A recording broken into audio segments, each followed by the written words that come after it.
Hey everyone, welcome to part 13. From Baran, we're just coming back in after farming all them kills for 10 minutes. We're going to come to the weapon shop via the top entrance, come downstairs and examine this bag on the wall to find a necklace of immunity. Come down the steps again and examine that pot to find a seed of luck. Come outside the bottom door, examine the barrel just to the left to find a Tombola ticket, and then come and chat with Caradoc down the bottom on the pier for a cutscene and a boss fight. So while we're beating him, guys, so how are you finding this guide? Are you finding it quite helpful? I know I'm not having to give you strategies for boss fights, of course, because we're on easy difficulty, and some players might think, why do you need a guide if you've got an easy difficulty? I kind of understand that in a way, but it's not just about combat. Of course, we've got all the things we need to collect in the game. Sometimes it's not entirely clear where you have to go. There's things you pass along the way you might not know of, which can make things easier or quicker. And if you don't know about them, you'll probably backtrack later to get them. And then you might have to backtrack again because you missed something else. Or there might be some things you might not entirely know about, because of course some trophies, they're not always related to story. So there might be some little side steps you might not even know, and you've got to look up guides anyway eventually. But I think these are helpful. Like I say, not necessarily always due to combat. Of course, combat guides are really helpful. But even without combat involved, it's still good having everything in one place. So you don't have to look at any other guides at all. You just kind of watch it in the background or whatever. Or side by side as you play through yourself. And you know exactly what to do along the way. And it will just eliminate all that backtracking later on. And make your journey just much more optimal. So instead of it taking 30 or 40 hours, if you went through a story and backtrack later, looking at various different guides with different tabs open, could take a while. But of course, watching this at the side just almost halves that time. So that's what I like to think, But of course, I know that when there's combat involved, they are much more helpful. But we do get a combat fix in games like, we'll have Wei Chang. Hopefully I do Wei Chang in January. That'd be nice. We've got Silk Song coming up after this. Ninja Gaiden 4. So we have got some combat heavy games coming up. But yeah, for this, let's just enjoy, well, personally, I just want to enjoy easy while I can.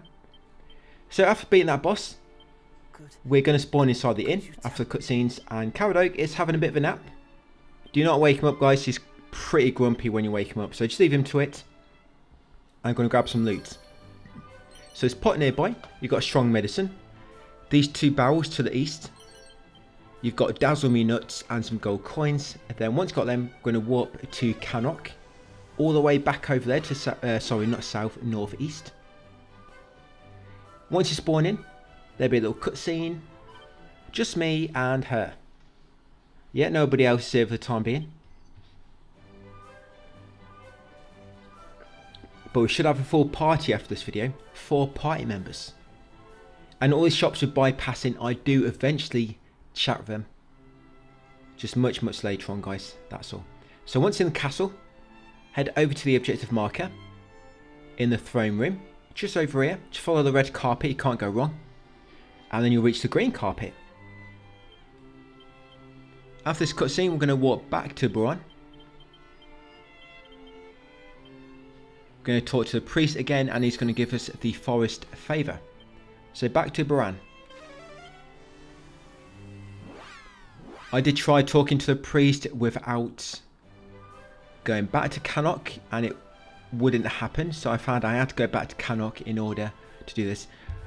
It's possible I only had to exit the area and come back in, but I doubt it. But when you do come in, there'll be a cutscene with Matilda. Yes, I'm using their default names. So you're going to come back in the inn. Going to come down here and talk to the aged priest. There'll be a big exclamation mark above his head. Chat with him, it'll give the forest a favour. We need that to complete the arbor area. Nice.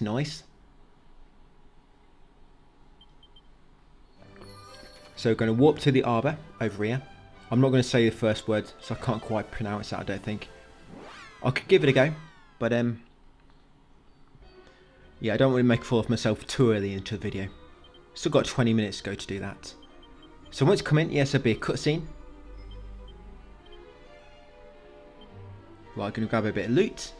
You have to go around left to actually progress, but we're going to go right first to grab a bit of loot.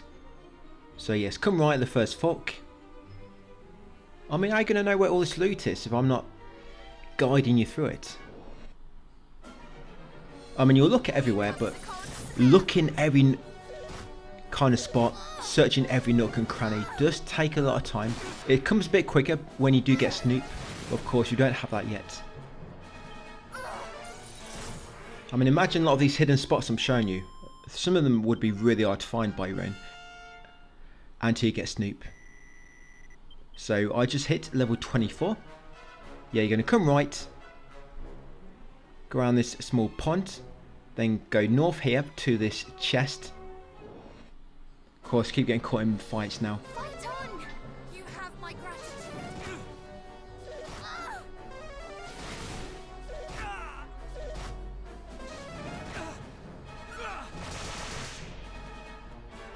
Taste the fruits of my training. Can't remember what's in this chest. There it is. Yes, that's a seed of defense.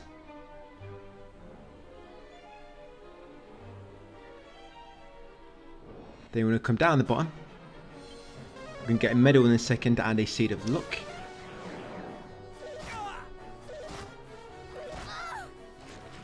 I did spend a good few hours actually on the Citadel boss, trying to figure out ways to kill him quick. In the end, I ended up, because you can do a lot of messing about with skills and, you know, buffing yourself and getting ready to debuff the boss and things like that. So you debuff the boss, you can do more damage to him. Of course, buff yourself, you can do more damage to the boss. But I spent a good few hours actually, even on the easy difficulty. But yes, there's the medal, guys. So bottom left, medal number 29 off 80. Come over here next to the left for another chest. In there is a seed of luck. Then you want to go through the exit on your right. In here will be the Staff of Resurrection.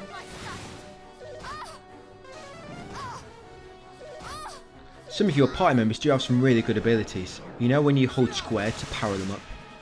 Some of them get some really good ones. There's one where you're basically everybody's invincible for 2 turns, but it's quite expensive to use. There's another one which makes it so everything costs 0 MP for like 3 turns, which will be good for certain party members, but problem is it only works on one party member and that party member cannot use it on others. So, but yeah, get rid of that Staff of Resurrection, guys, from that chest.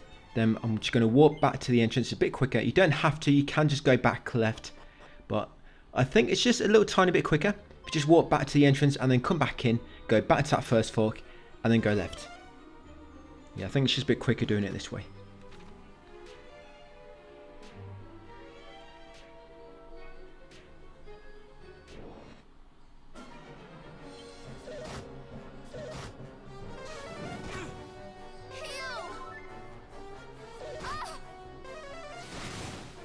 Yeah, thing with the boss in the Citadel, it likes to cast sleep on you. The main character has an attack, I think it's called Forbearance. But is that a name? Is that a name? It's not an attack, it's a buff or a ability used on yourself. Yes, hidden spot here. There it is. I mean, imagine finding out without watching this walkthrough and without Snoop. So yes, that's special medicine. I mean, it's not like we really need that anyway. But yeah, grab a special medicine, guys. And you want to continue north and then take the far right exit. Yeah, top right exit we're taking now, the northeast one. Yeah, Forbearance, it makes it so every attack will damage your main character. And because you're invincible, you basically just take every single attack, even all the even attacks that are meant to hit everybody. The main character takes every single bit of damage, even like sleeping attacks on the enemy, anything like that. So it's actually really good, because then you don't have to worry about curing your party members of like sleep or paralysis or you know, things like that, or having their spells blocked because they've had a spell barrier put on them. But the problem is you can still get caught by sleep and things like that. So I'm hoping I do eventually figure out a way to make myself immune to sleep. You can use other abilities like Snap, Crackle, and it's not Pop, but it's it might be Snap, Crackle, and Poof. That makes it so you're immune to ailments for like 2 or 3 turns. That's good. The problem is when you go to recast it, when it wears off and you recast, there's like a small gap, and if the enemy attacks you between that, it can like mess it all up. But I could probably fix that anyway if I rework our agility so the spell wears off after the boss's turn, and then the next character was going to cast Snap Crackle again is before the boss's next turn.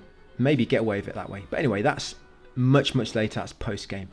So through the northeast exit, we're now back in Sanctum Approach, where we looted that chest for the Staff of Resurrection, but we're now on the north path, which you have to go to progress. The reason we're coming through this area, by the way, is to get the medicine. You have to get the leaf to make like the herbs, I guess. So yes, continue right. There's not really much in this area. I think there's a bit more loot, but I think I avoided some of it.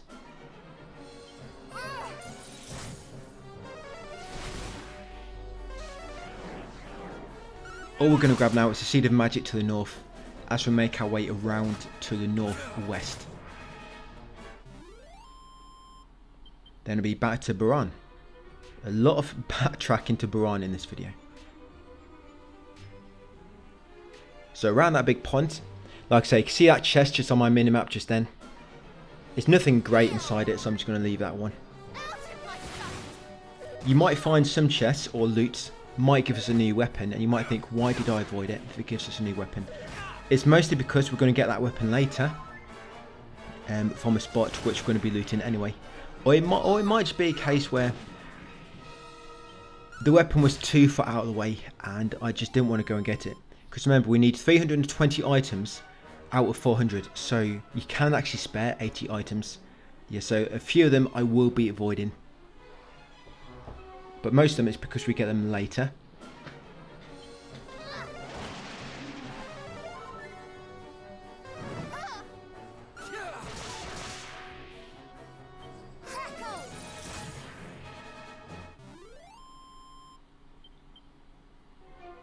So we can go north here, and that chest has a Seed of Magic inside it.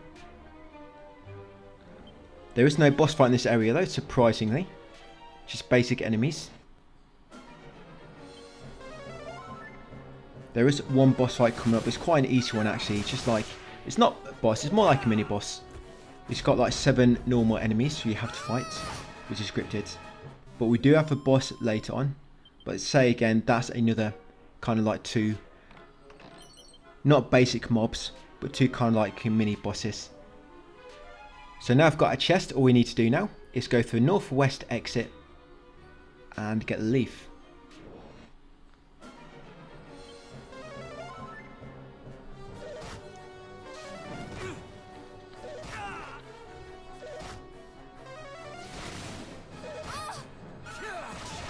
We'll eventually be going around the northwest continent, which is very similar to the one we explored in Dragon Quest 1, which is just a lot smaller than this version.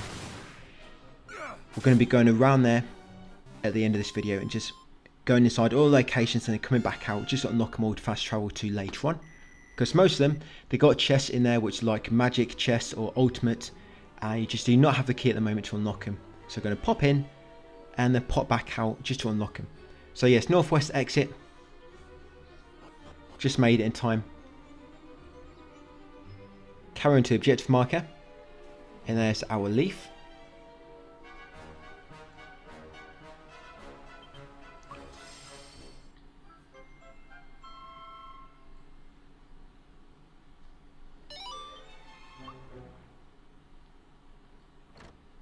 So once got that, you're going to leave the area automatically. You're going to spawn back in the inn.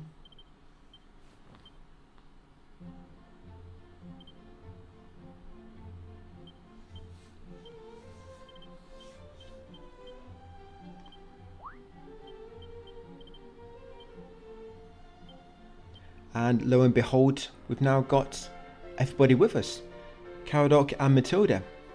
All 4 party members. This is it. This is your final setup you're going to have.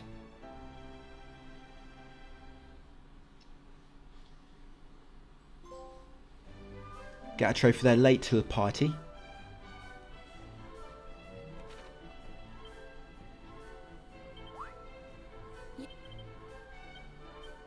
So once ready to move on, we're going to talk to a priest again, and he'll give the priest's missive. Do not forget to do that. Talk to him again and get the priest's missive. You'll be outside afterwards, after another little cutscene. Just going to grab a bit of loot, guys, and then move on. So this barrel outside the top entrance to the inn, there'll be a medicinal herb inside it.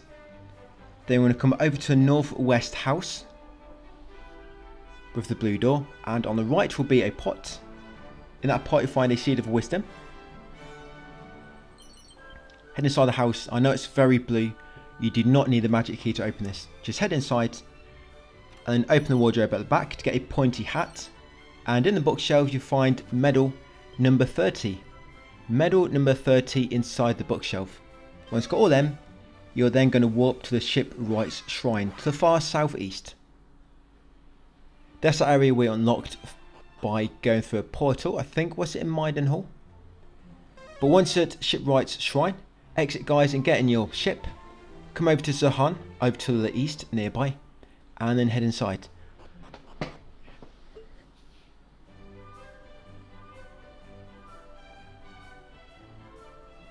So once you spawn in, you want to go in this big southern hut. That's it. As you enter it, there'll be a cutscene. We're not going to loot this area too much yet, so I want to come and loot it when we get the key. So yeah, go through cutscenes. Then come to this pot on the west wall to get tangle webs inside it. Then head back outside, go right and talk to the fisherman at the OM, the objective marker. Once you chatted to him, you want to warp to the Shrine of Flames.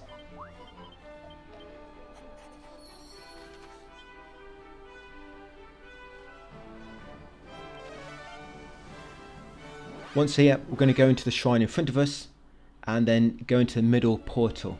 That warp us to Ducandor. Yeah, the middle portal. Just a bit of a quick way to get there.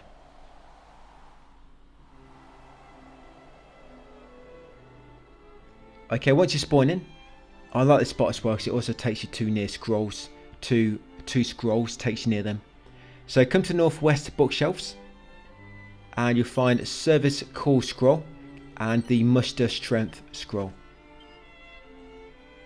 Right, and then once you've got them, we're going to warp to Baran again. Yes, again. It's been what, about 6 times now? But we're actually going to exit and get straight back in the boat. The boat will be to the southwest. Hopefully you don't get caught in any battles on the way. But once in the boat, we're going to sail south to Rocky Formation at the red X objective marker and head inside. So if you don't know where I'm going, yes, open your map. It's the big red X inside an objective marker. It's basically southeast from where we just set off. So I've gone between the 2 bits of land again, and there it is. Yes, come over to this, guys, and enter it by pressing X once you get close by. There'll be a cutscene, of course, and now you've got a little mini boss. So yes, Madder Merman times 7.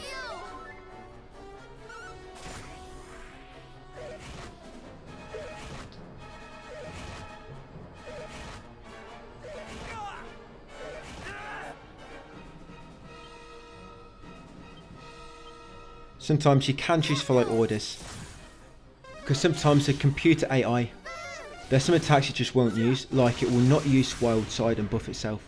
Well, I've not seen it yet. I mean, there might be a rare occurrence, but on strong enemies, Wild Side for certain members is sometimes like a must thing to do. But for some reason they just don't really use it that often. So after beating the merman, there'll be a cutscene at Gaggle Rock.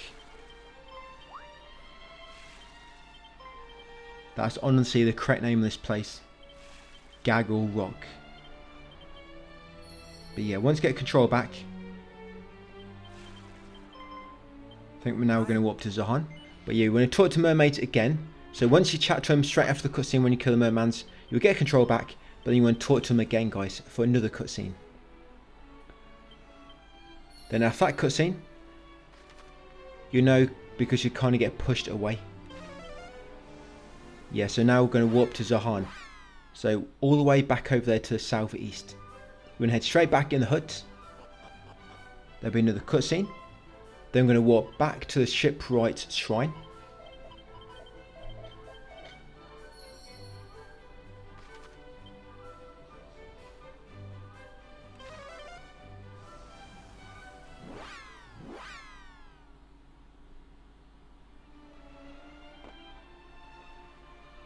So we're going to go into the building. This way there's going to be a boss fight. So we could have got that medal earlier on. The thing is, we had to come here, guys, to unlock it as a fast travel option. So yeah, got these two. The Hula Ruler and the Disco Demon. Yeah, you got these two dancing enemies to take out.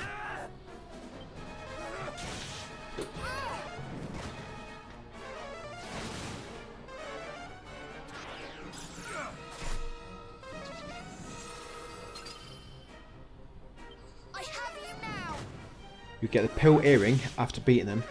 I think that's what we have to take to the mermaids. There'll be another item here on the statue to our right. You can't get it before this fight, but after this fight, it just pops up on the statue for you to take.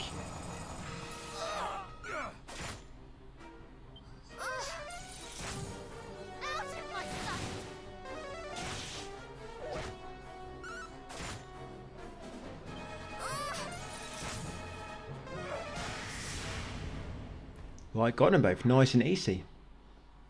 So yeah, I don't think you can call that a boss fight, can you? But you do get 2,500 experience, which is nice. And very nice. Yeah, and we've got a knuckle sandwich. So come over here, you get the pill earring.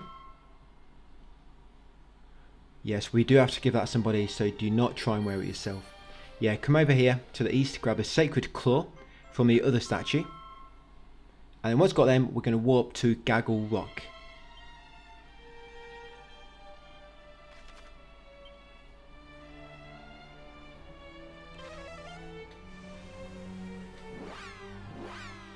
Once we spawn in it, we're just going to grab all the loot and then go and talk to the... I keep saying fairies. I don't know why I keep trying to call them fairies. Just used to fairies being in these games. Yeah, so southeast pot, you'll find a angel bell inside it.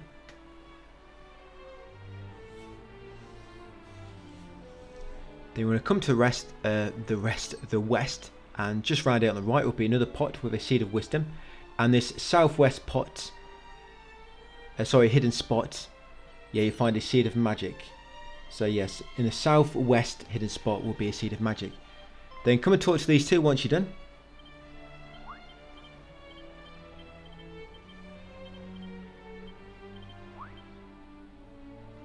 I'm sure they're mega happy to see you. But once done, we're going to warp to Rippleport and then exit to the world map. So now we're going to go around that northwest region, like I said, and explore it a little bit. Discover all the locations. Finish up in Tantal, where we'll do a bit of farming. So once you spawn in at Rippleport, we're just going to exit straight away, get back in your boat. A lot of these locations we're about to discover, remember guys, the reason I'm not exploring them yet, because you probably need a ultimate key or magic key to get some loot there. So we're going to just get off our boat here.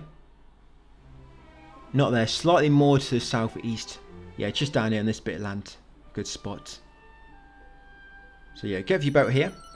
And then go back secret sparking spot to the south slightly. Chimera Wing, Tangle Web and gold coins. Continue east and enter Damdara. Yeah, once you come in, you just want to exit straight after. Get back to world map. Then we're going to head southeast to the secret spot.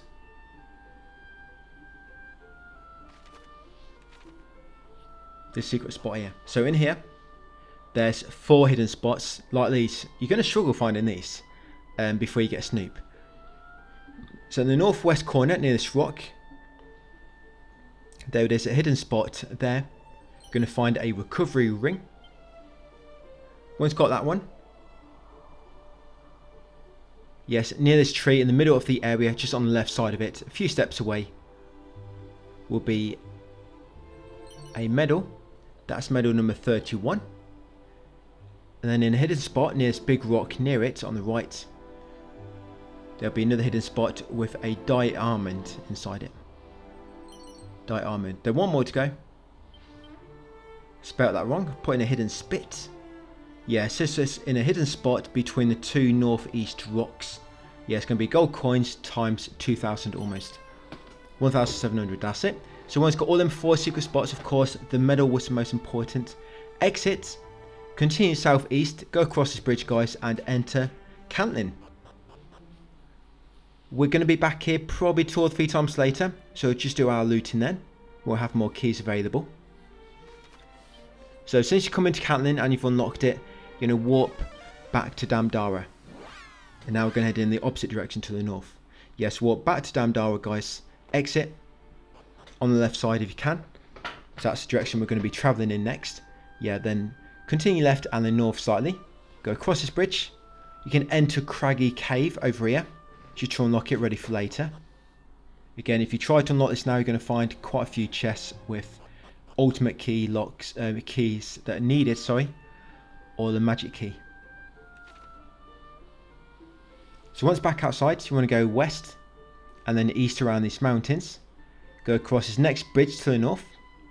Continue east across it. And there should be a sparkling spot up ahead. You got Moonwort Bulb, Antidotal Herbs in that one. From there, you want to come south slightly. And then east, guys. And you come to Tantal. So this is where we're going to be farming now for the next 10 minutes. So just come in, guys, trigger an autosave and to unlock it. Then you want to go back outside and keep using whistle to spawn enemies. You're going to be spawning weak enemies here. So you're going to kill them really easily, as long as you don't get distracted. You don't get much experience, unfortunately, but you'll get a lot of kills because they die so quick. And just pretty much just keep doing that, guys. So whistle. Yeah, you have to shortcut it, remember, if you took it off earlier. So put a whistle shortcut back on and just keep attacking the enemies. I am using a few scrolls here. As I mentioned before, try to use scrolls where there's only one person it can be used on. If there's scrolls where it can be used on 2, then it might be best to avoid it until later on. Because when we do come to the boss in the Citadel, if you've used some scrolls, which I didn't, and you don't have the spell on somebody I need it on, then it might mess up the build slightly. I mean, it's not going to be a big deal. Like I said, we are on EC. But it might just impact that. But anyway, guys, yes, so brief edit there. I'm just about to finish up my farming. I think this is the last kill. That'll be 10 minutes or just over. So I'll just show you my info before we call it a day. So 857 kills at the moment, so I've still got probably 2 or 3 of them farming bits to go. But it's not too bad, just doing 10 minutes per bit. But that'll be it, guys. Just head back into Tantal once you're done to create an autosave. And that'll be it until tomorrow. So thanks for watching, and I'll see you on part 14 tomorrow.